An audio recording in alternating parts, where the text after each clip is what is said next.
So Donald J. Trump has become America's 47th elected president. And conversations have been everywhere, have been very quiet about his emergence as president. And then, of course, the eventual swearing in that happened a couple of days ago. While there are several rhetorics in the public place, including some Nigerians who are hoping that Trump will come and save the world or save Nigeria, it has begged me to laugh. I usually would not laugh, but I'll say this as a beginning point. Every single president of any sovereign nation of this world has a duty bound to govern, administer, coordinate, influence, and superintend its primary constituency, which is the country. And any alliance, any anger, any perceived war, whether for good or for bad, is for the interest of the country. It is only in Africa, and particularly Nigeria, that we continue to elect people who do not love this country enough, whose primary constituency is still not Nigeria. Some of them have their primary constituency in their tummy, in their belly, in their empires, in their families, in their tribe, in their religion, and what have you. Nigeria is never in the equation of where their major interest lie. So if you think I'm expecting Donald J. Trump, I've also been fall into the trap of thinking that maybe if Trump was president of America, at the point Nigeria was requesting America to become the moral police of this world. Funny, right? And stop whatever manipulation that would have happened from the Chicago State University, the FBI, and all of the other federal Bureau of Investigations and agencies, Department of State Security Service, all of them in the US in the last election, both before and after. Maybe a lot of this will never. But I sat down to ask myself, whose interest would Trump protect? That of America. So it is high time Nigeria start this God effect on every single thing. Every single thing.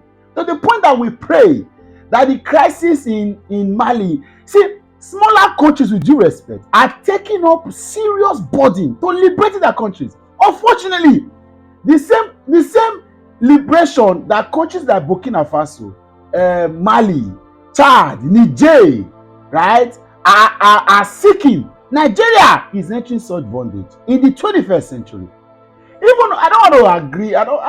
Sometimes I sit and I ask myself, how did we get this crop of leaders? Nobody put this country first anymore. I am not saying Nigeria should be enemy with, but if all of these countries are complaining that the advent of French government or French troops in their countries hasn't helped, we already have a complex problem. We already have a compounded, complex issues surrounding insecurity, surrounding insurgency, surrounding terrorism, and then we are entering alignment with a country that are we putting the country first in the first place?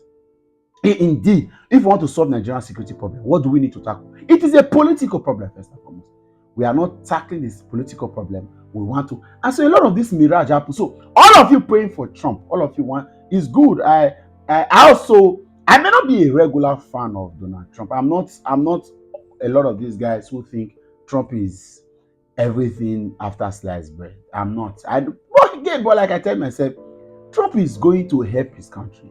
His primary constituency is America, and so he's focused.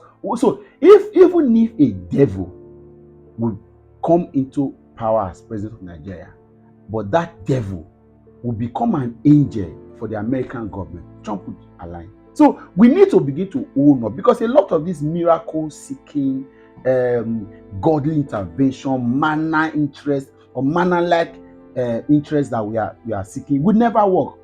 And that's how we begin to shift our passion, shift our intervention, and thinking that somebody somewhere is coming. Nobody is coming. It's that time Nigerians started to realize that nobody is coming to save Nigeria for us. If we truly want to have a country that truly will be a country, then we need to tell ourselves it is time to save the cause of the country.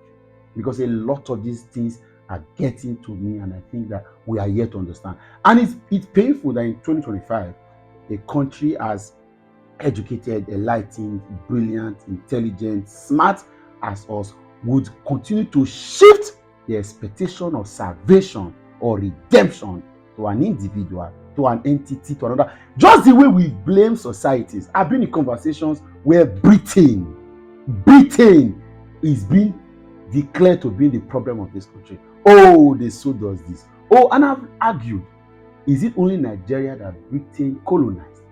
What about Singapore, Malaysia, Australia, South Africa? How come it is only Nigeria where the colonization of Britain has led for years and then we couldn't liberate? It is because even if you want to believe that there is still the hand of the voice of Esau, the voice of Jacob, and the hand of Esau in the dealings of Nigeria from wherever, it means that we have also had greedy, wicked politicians who they transact this business with over time, that their primary constituency is still on Nigeria. It goes to show that we are still on the same problem.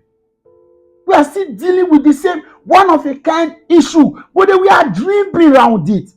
If the primary constituency, if the primary interest of people that have been bestowed with whatever capacity to lead in this country is Nigeria, would Britain be manipulating the process? Are we going to say, will it happen? So where is our problem coming from? Us! We have to deal with the problem. We have to agree that we are the problem. We have to agree that we also can also provide the solution. Let's stop all these miniature baby kindergarten conversations in the public place that is embarrassing to us. If any nation in this world wants salvation, they will seek solution within. Nearly we are one salvation. That was why a major protest was going on in this country. A part of this country was flying the French flag. They were flying the French flag because we still have this mindset that the solution is from the outside.